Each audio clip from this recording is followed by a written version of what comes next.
by Sri Lanka's best internet package for online learning and online working with many amazing offers. Call 1212 for more information. Sri Lanka Telecom.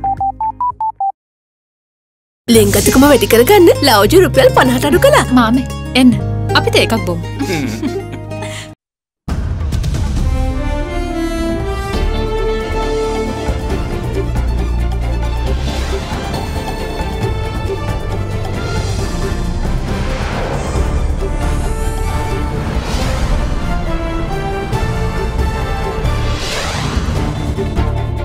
Tonight, deeper than thought, former Secretary of Law and Order Ministry tells the Presidential Commission that Security Council meetings were ultimately neglected. The Commission also hears Hezbollah's might in the Eastern Province.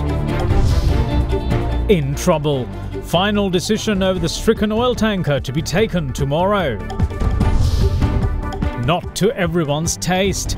Prime Minister appoints a 9-member committee to review the 20th Amendment to the Constitution. Enforced discipline. Strict lane rules to be enforced in major traffic arteries in Colombo. All that and much more coming up on First at 9, this Sunday the 13th of September 2020.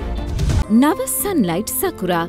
Then Dikukal pavathina sakura mal suandin. From AdaDerana, this is AdaDerana First at 9. Live from Studio 24 in Colombo. Good evening and welcome to First at 9. I'm Dhamnika Ekanaika. Let's start with your local stories. Now, a former senior DIG in charge of the Eastern Province blamed several Muslim politicians of previous governments for obstructing justice when he attempted to crack down on budding extremism in the region. As he gave evidence before the Presidential Commission of Inquiry probing the Easter Sunday spate of terror, the Commission heard that the Eastern Province took more of an Arabic flavour, largely thanks to former Eastern Governor MLAM Hezbollah. It also heard from the former Secretary to the Ministry of Law and Order that Security Council meetings, which were initially held with great frequency under the Government of Good Governance, ultimately were neglected. Former senior DIG in charge of the Eastern Province, Edison Gunathilaka, gave evidence before the Presidential Commission of Inquiry probing the Easter Sunday terror attacks last evening. He told the Commission that certain Muslim groups in the Eastern Province armed themselves with weapons and developed a tendency towards proliferating Islamic extremism, and later they even resorted to heists. Furthermore, people were afraid to make complaints against them with the security units owing to the power wielded by MLAM Hezbollah. The former senior DIG in charge of the Eastern Province added that Hezbollah initiated the removal of the middle section of the roads in the Eastern Province to plant palm trees in its place, and during that time, construction of mosques and women wearing black-coloured abayas increased.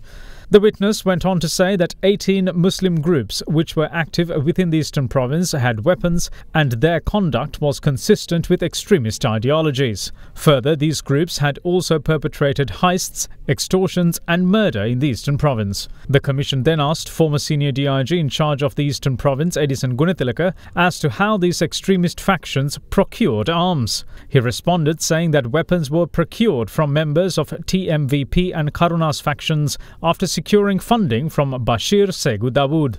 He noted that there was a rise in jihadi organizations within the Eastern Province following the conclusion of the war. Further, they had disregarded law and adopted practices such as refraining from wearing helmets when riding motorcycles and attacking the police in groups. The witness said that he was not given the chance to take stern action against them despite his efforts to do so. He added that former Inspector General of Police Mahinda Balasurya notified him to steer clear of taking weapons into custody on reasons such as the elections, and that Hezbollah provided weapons to extremist organizations. When the Senior State Council asked the witness whether Islamic extremism is still being proliferated, the former senior DIG in charge of the Eastern Province replied that extremist threats aren't over and that Atalugama is the closest possible reason.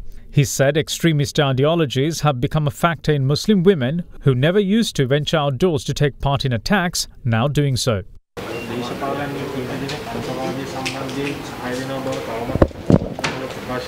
ඔහු ඇත්තෙන්ම ඒගොල්ලෝ එදා ක්‍රියා කළා ඒ විදිහට.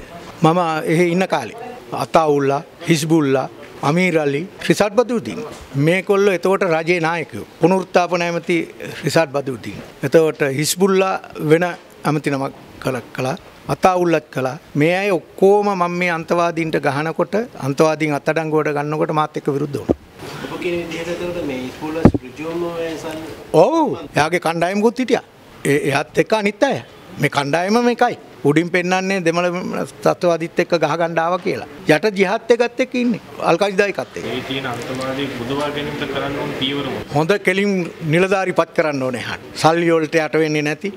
Meanwhile, former Secretary to the Ministry of Law and Order and Southern Development, Jagat P. Vijayveera, also gave evidence before the Presidential Commission probing the attacks last evening. He told the Commission that an intelligence coordination meeting was worked off every Monday under the patronage of Minister Sagala Ratnayaka, with other participants being the IGP and Deputy Inspectors General of Police. He noted that Director of State Intelligence Nilantha Jayawardena, however, did not attend the meetings and that the topics of drug menace, the underworld and ISIS were discussed. The witness further said that he attended Security Council meetings 5 months after being appointed to the post, and though the meetings were held weekly, later the frequency receded to once a month and then once every month and a half. He noted that during the latter stages of his tenure before his exit from the ministry, Security Council meetings were not held at all. The witness told the Commission that there was information of National Tawhid Jamaat's Zahran Hashim and his brother Zain were influencing the youth with IS ideologies via social media platforms and secretive lectures. He also quoted Director of State Intelligence Nilantha Jayawardena as saying, quote, "Such a thing is growing in the country, so must be vigilant," unquote. Former Secretary of the Ministry of Law and Order and Southern Development, Jagat P. Vijayveera, went on to say, quote, "The President convenes Security Council meetings. Meetings are postponed when the President doesn't have time. The Prime Minister, to large parts, did not attend, sometimes says he's busy. Though he attended the meetings on some occasions, he leaves without staying until the end," unquote. Further, IGP Pujit Jayasundara did attend Security Council meetings at the beginning, but towards the end, he did not. He said that the IGP was not called for Security Council meetings over personal disagreements and the fallout with the presidents. He revealed that it was uttered during Security Council meetings, quote, "International and Middle Eastern leaders will fall out with us if we arrest Muslims in the Eastern Province, which could lead to issues at diplomatic level," unquote. The Commission then asked the witness whether issues arising locally were mentioned in addition to issues arising from the international arena. Former Secretary of the Ministry of Law and Order and Southern Development, Jagat P. Vijayveera, responded, quote, "We understood that there was a hidden agenda and as officials, we felt that such a decision was made upon the influence of Muslim politicians, but we weren't told that. The former government did not have a strong enough backbone to take direct decisions pertaining to extremism," unquote. Enjoy a very smooth shave with the Bic Easy 2 razor. Bic Easy 2. Now moving on with other stories, a discussion is set to be worked off tomorrow with all parties concerned with the oil tanker MT New Diamond to determine the final course of action with regards to the stricken vessel. The talks will be chaired by the Attorney General, and all agencies have been asked to submit the costs they have incurred thus far and an estimation of costs expected to be incurred in the future in order to recover the sums. Authorities meanwhile confirm that the tanker poses no risk at the moment, since no damages are reported from the vessel. The oil tanker MT New Diamond is currently located 52 nautical miles from Batticaloa and is anchored safely in deep seas with the use of tugboats. At the moment, it has been confirmed that the vessel poses no threat since no damages have been reported. Meanwhile, a discussion is scheduled for tomorrow under the chairmanship of the Attorney General to discuss the future measures that will be taken regarding the vessel.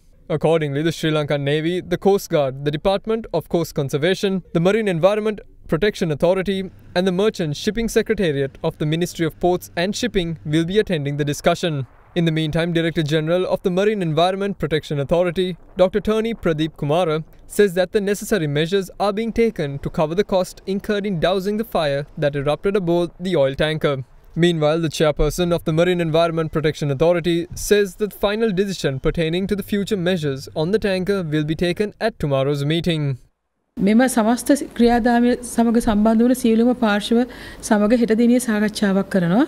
එම සාකච්ඡාවෙන් පසු ඉදිරියේදී ගත යුතු පියවර නැව සම්බන්ධයෙන් අවසන් නිගමනයකට එළඹෙනු ඇති. ඇත්තටම සියලුම පාර්ශ්ව ආයතන වලට අද දිනේ ලිඛිත දැනුම් දීමක් කෙරුවා, මතක් කිරීමක් කෙරුවා. තමන්ගේ ආයතන වලින් වියදම් වුණු මුදල් ප්‍රමාණය සහ ඉදිරියේදී මේ කාර්යය සඳහා ඔවුන් ඇස්තමේන්තු ගත කරන මුදල කොපමණ තියලා හෙට උදෑසන විතර අපිට ලබා දෙන්න කියලා. ඒ අතරතුර අපි ලබා දුන් රසායනාගාර සාම්පල වල වාර්තාවන් හෙට දිනේ අපිට ලැබීමට නියමිතයි. ඒ වාර්තා ලැබුණට පස්සේ ගැන අපිට පැහැදිලිව කියන්නට පුළුවන් තෙල් කාන්දුව සිදු වුණේ නැවේ තියෙන ඉන්ධන වලින්ද එහෙම නැත්නම් එහි ගබඩා කර තිබූ පොර තෙල් වලින්ද කියලා. කොළඹ ප්‍රධාන මහේස්ත්‍රාත්තුමියගේ නියෝගය පරිදි නැවේ කපිතාන්වරයා මේ වෙනුවට ඔහුගේ සාක්ෂි විමසීම අවසන් කෙරුවා ඊයේ මධ්‍යම රාත්‍රියේ වන විට මේ පිළිබඳ වැඩිදුර කරුණු අපි වාර්තා කරන්න බලාපොරොත්තු වෙන උසාවියට. ඒ අතරතුර ප්‍රධාන මහේස්ත්‍රාත්තුමියගේ නියෝගය පරිදි නැවේ තිබෙන සියලුම තෙල් වල සාම්පල ලබා ගැනීම සඳහා විශේෂඥ කණ්ඩායමක් අද දින කොළඹින් පිට වුණා. We'll see you shortly after this break. Stay tuned.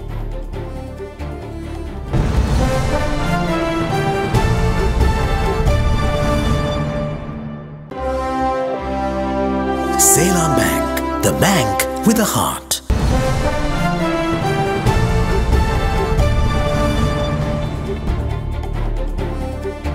Welcome back. You're watching First at 9. Now, Prime Minister Mahinda Rajapaksa has taken steps to appoint a 9-member committee comprising of parliamentary representatives to study the 20th Amendment of the Constitution. The committee, comprising of cabinet ministers, state ministers and members of parliament, will be chaired by the Minister of Education, Professor G.L. Piris. Cabinet Ministers Uday Gammanpila, Ali Sabri, Nimal Siripal de Silva, Vimal Veeravansa and State Ministers Susil Premajantha as well as S. Vyelendran have been appointed to the committee. In addition, parliamentarians Dilan Pereira and Premnath Sidolawat have also been appointed. The report of the committee is scheduled to be handed over to the Premier on the 15th of September. Lane rules are to be strictly enforced from tomorrow along main roads which carry traffic into Colombo. With around 500,000 vehicles entering Colombo daily, the speed of traffic within the city has plummeted to 25 to 30 kilometers per hour. Lack of discipline among drivers has become the cause of traffic congestion and in most cases collisions. With that being the case, the lane rules on Sri Javardhapur Road, Baseline and High Level and Gaul roads will be enforced from tomorrow as a solution to this situation. Accordingly, the lane rules will be enforced in Sri Javardhanapura from Poldua Junction until the Liberty Roundabout. Meanwhile, the lane rules on the Baseline Road will be enforced starting from the Kalani Bridge until the Baseline Roundabout. On High Level Road, the lane rules will be in place until the junction on Flower Road. On Gaul Road, the lane rules will be in effect from the Williams Junction in Dehiwala until the Gaul Face Roundabout. In the latest on Sri Lanka's war on drugs and the underworld, the Colombo Crime Division uncovered a drug racket operated within Colombo, which involved 3 suspects, including a 70-year-old. As law enforcement authorities ramp up measures against criminal activities, Senior DIG in charge of the Western Province calls on lodge owners to be cautious, since criminals have reverted to using such establishments to evade police. The Colombo Crime Division arrested 2 women from Maligawatta today over their involvement in drug racketeering in the areas of Colombo. 80 grams of heroin was seized from the possession of the suspects at the time of their arrest. The duo, aged 37 and 42, were later interrogated and it led to an arrest of a 70-year-old woman. The police seized 10 grams of heroin, 4 kilograms of the narcotic known as Mava, and 29 small packets of Kerala cannabis from her possession. In the meantime, Senior DIG in charge of the Western Province, Deshabandhu Tennakon, requests owners of lodges to be fully aware of the guests seeking lodging at their establishments. He said that information has been received that lodges are being used by the drug racketeers and criminal gang members to evade police in the face of crackdown on criminal activities. In a separate development, officers of the Batiklo Police Headquarters arrested criminal gang member known as Danu and one of his accomplices with a sword and a bomb in their possession. Elsewhere in Kaduwela, the police STF arrested a suspect who provided technical assistance to drug racketeer Kalum Indika, alias Kauma, to transport weapons from Polonnaruwa to Colombo in lorries by concealing them in sacks of rice in 2018. The weapons were intended for distribution among criminal gang members. Furthermore, another suspect who provided assistance in positioning these weapons was caught during an operation conducted in Nugegoda. What's more, another suspect who distributed them to criminal gangs upon instructions of Kauma was arrested in Tissa Maharama. The apprehended suspects were handed over to the Criminal Investigation Department. In a separate development, the Department of Prisons stated that 25 inmates from the 45 who engaged in a hunger strike at the Bursa prison have stopped the strike. The inmates who called off the strike include inmates known as Roshan Manju, Potta Naufar, Shyam, Chamara Sandruan, Camilez, Austin and Mahir. The remaining inmates who are conducting the strike include Kanjipani Imran, Podi Lassi, Demadagoda Chaminda, Blue Mendel Sankar, Ganemulla Sanjeeva and Japan Chuti. Leader of the opposition Sajid Premadasa insists that the government better do away with any designs of garnering support from the members of the Samagi Jana Balavega to get the 20th Amendment passed in Parliament. Addressing a gathering, Premadasa accused the government of attempting to centralise the powers which were decentralised by the 19th Amendment. He insisted that the people can no longer be duped by the government. A public gathering of the Samagi Jana Balavega was organised to express gratitude to its supporters for their backing extended to the party during the general election was held in Araliyagama in Kolonava last evening under the patronage of its leader Sajid Premadasa. 19වෙනි සංශෝධනයෙන් විහිදිලා තිබුණු බලය එක තැනක මහා බලයක් නිර්මාණය කිරීමේ වැඩපිළිවෙල තමයි 20 වෙනි සංශෝධනය. දැන් මේ 20 වෙනි සංශෝධනය රජය අනුමත කරගන්නට උත්සාහ කරන්නේ තුනෙන් දෙකක් ලබාගෙන. රටේ ජනතාවට පෙන්නනවා මෙන්න 20 අනුමත කරන්නට විපක්ෂයෙන් කණ්ඩායම් එකතු වෙන්නට සූදානම් කිය. බොහොම පැහැදිලි සමගි ජන බලවේගයේ മന്ത്രിවරු තමන්ගේ ජම්මය මුදලට වරදානවලට වරප්‍රසාදවල තුට්ටු දෙකට විකුණා දමන එහෙම කණ්ඩායම් අපි ළඟ නැහැ. අර පැරණි කාලේ ක්‍රියාත්මක වුණු අශීලාචාර දේශපාලන ක්‍රියාවන් දිහා බලලා අහක බලපු ජන කොට්ටාසය අද උකුසු ඇසෙන් බලාගෙන සිටිනවා තමන්ගේ ඡන්දෙන් පත්තුණු මහජන නියෝජිතින් හැසිරෙන ආකාරය. කෝටි ගණන් ප්‍රකෝටි ගණන් මුදල් මත ක්‍රියාත්මක වුණු පාර්ලිමේන්තු ඔලුගෙඩි සෙල්ලමට මේ රටේ ජනතාව සූදානම් නැහැ. අපිට පේනවා දැන් වියත් මගක් හරහා රට ගොඩනගනවායි කියපු ඇත්තෝ අද මිනිමරුවන්ට සලකන ආකාරය බොහොම පැහැදිලි. මෑත කාලේ පුත්තලම් දිස්ත්‍රික්කයේ ගත්තු තීන්දුව වලින් පරිසරයට දක්වන වියත් දැක්ම මුළු රටම දැක්කා. තවදුරටත් මේ රටේ ජනතාව ගුණාට අඳවන්නට වර්තමාන රජයට හැකියාවකුත් නැහැ. ඒ ඇඳවීමට ලක්වන්නට රටේ ජනතාවට සූදානම් නැහැ. We will see you shortly after this break. Bear with us.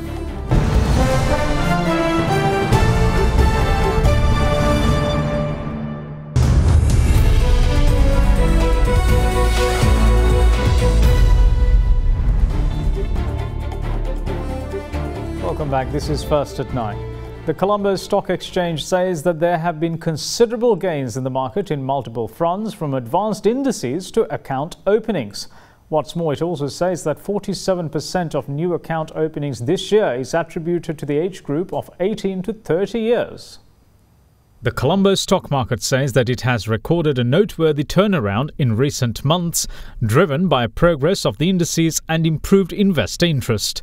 Since reopening the market on the 11th of May following an extended closure as a result of the COVID-19 pandemic, the benchmark all-share price index has recorded an 18.97% gain. On Friday, the 11th of September, it stood at 5,438.91. The S&P SL20 index, which features the CSE's 20 largest and most liquid stocks, has also gained, making a 21.15% gain since the market reopened, closing at 2,359.24 points on last Friday. The overall value of the stock market, which is represented by the market capitalization, has also improved, adding 235.5 billion rupees since the 11th of May. The year-to-date daily average turnover, which is an indication of investor participation in the market, currently stands at 1.35 billion rupees, which the CSE says is the highest figure recorded since 2014. Overall market activity in terms of the average number of trades carried out during a trading day has also increased significantly by 73%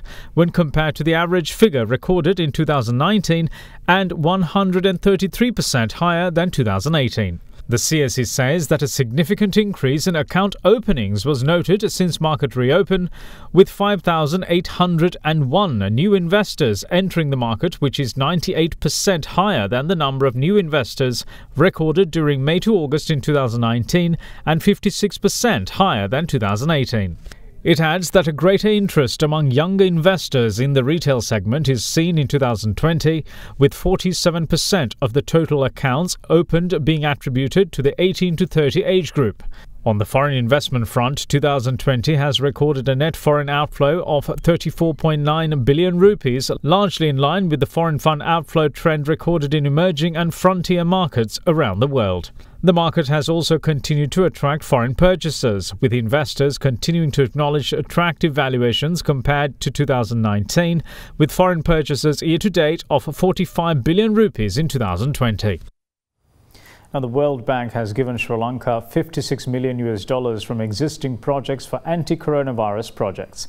It said that the reallocation was made to protect the most vulnerable in the agriculture sector, improve COVID-19 protection measures on public transport, facilitate teleeducation for school children and provide digital solutions to improve delivery of public services. The monetary body said that this new financing complements the $128.6 million Sri Lanka COVID-19 emergency response and health system preparedness project, which was approved back in April.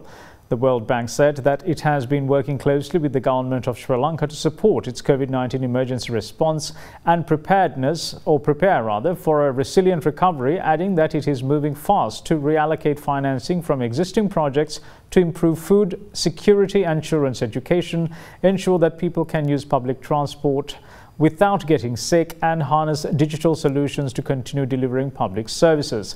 These funds were made available by activating the contingency emergency response components of 4 active projects.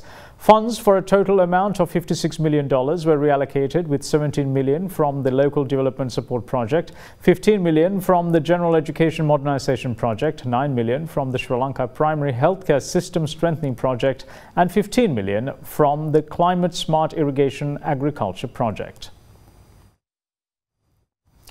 Heavy selling pressure is expected on the banking counters at the Colombo Bourse during the coming week. Sri Lankan shares ended higher for a 4th straight session last Friday, helped by gains in financial and consumer markets. Now let's take a look at what we can expect in the market in the next 5 days.